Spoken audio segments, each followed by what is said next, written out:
So I was at Zurich for about 7-8 years, and then moved into employee benefits. So again, financial services, so like group life assurance schemes and all those kind of things. Just had my 2 boys then, so I kind of wanted something like a little bit, I guess, like a step back. Again, like I guess a kind of more admin-y role, just while I was working part-time. And then after the boys were a bit older, I went to work for a network and was a file reviewer. And kind of did like pre-sale checks and post-sale checks.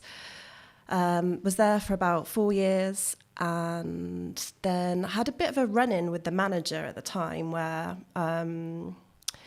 this is quite key, I think, for me. It's quite a key point in my kind of career journey where she was going to an employee kind of feedback session, and she'd emailed our team is about 10 people, and she wanted to know if we had any feedback or did we have anything, that that we wanted her to voice in this session, because there's kind of like directors there, HR people and things like that.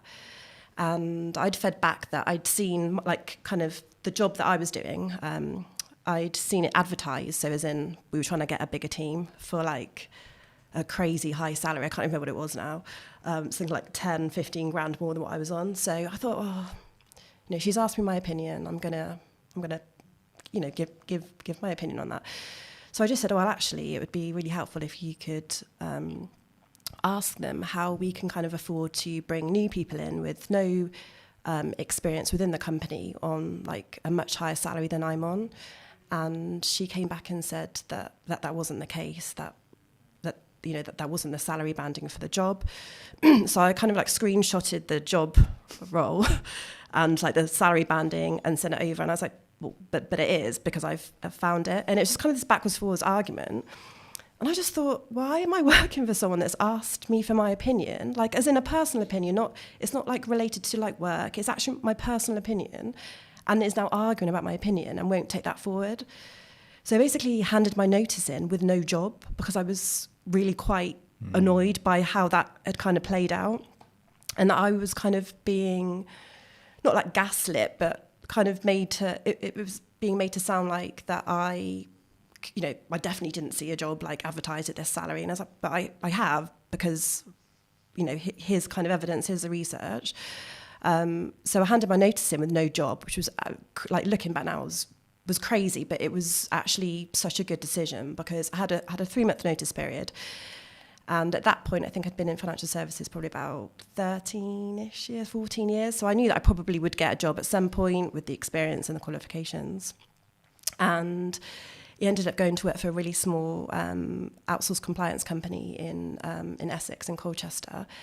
And that role is just kind of it's just helped me get to where I am now. Like the knowledge, the experience I got from them. They were a lovely small company, like family run. And if I hadn't have handed my notice in, then kind of I just feel like that the rest of that wouldn't have happened. And I feel like that was supposed to happen, if that makes sense. No, but it's a crazy decision, really, looking back. No, I think lots of people end up in the right place through things that don't often seem the right way. Yeah.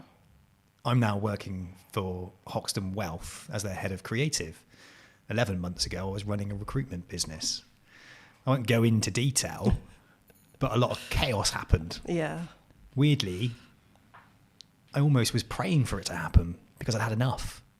But it took something to come along to shake things up a little bit, like a tornado, right? Sometimes a tornado comes and creates massive destruction, and sometimes it comes along and clears your path.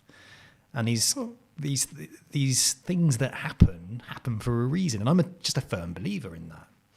What I'm interested in here now, though, is you left, you had that 3-month period where you could leave, right? There was a confidence thing there for you. I think that's one of those things that are quite valuable. I think people can learn from that. It's like when you do have a contract, to see whether or not you do have a notice period.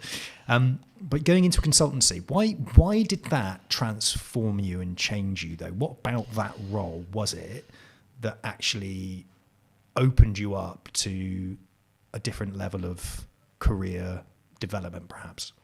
I think it's a combination of things.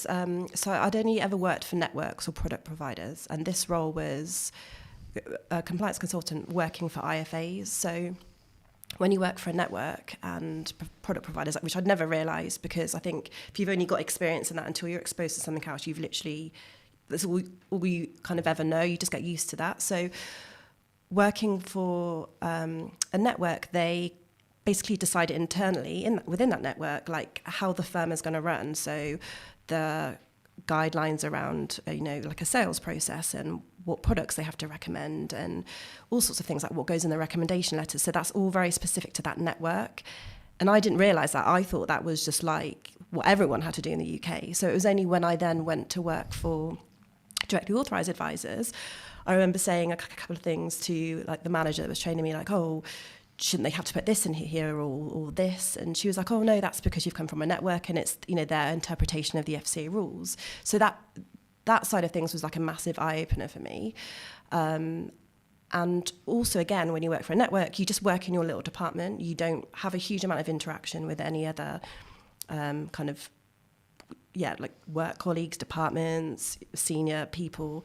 And when I went into the IFA world, I was working with some people that it was just like a one-man band. Like the advisor was like the business owner. He did the compliance. He did the anti-money laundering. He did everything whilst trying to run his own business and make honestly, it was what some of them did is just crazy. Like I don't know how they did it. They're still out there doing that. Yeah, they are still out there. Yeah. And it just gave me, I guess, it just opened my eyes and made me more aware of how it works when they're directly authorised. And then I guess from the consultancy perspective was I'd go into like loads of different firms. So I covered 23 firms in the southwest of the UK. And so every day was like a different day. So some could be like one-man bands. Some were like 3 or 4 advisors. There was one firm in Bristol. There was like 20 odd advisors. So it was very varied. But I would do a compliance meeting every day with directors. And it just gave me a lot of confidence to be able to speak to people at different levels. And yeah, I remember going into it like being really scared about the meetings. My training session, it was a long induction. I think it was about 6 to kind of 9 months. So I didn't lead any of those to start with, and they kind of just slowly eased me into it. And I remember thinking, oh, there's no way I can walk into a firm and just sit in a meeting with all these directors. And I managed to do it. So it gave me like a huge confidence boost in terms of like how to interact with people and kind of, obviously guide them on compliance was the main bit, and just have conversations around that. So nothing I'd ever been exposed to before. So it was just, for me, it was that decision was pretty, not life-changing, but it was just very big in my career.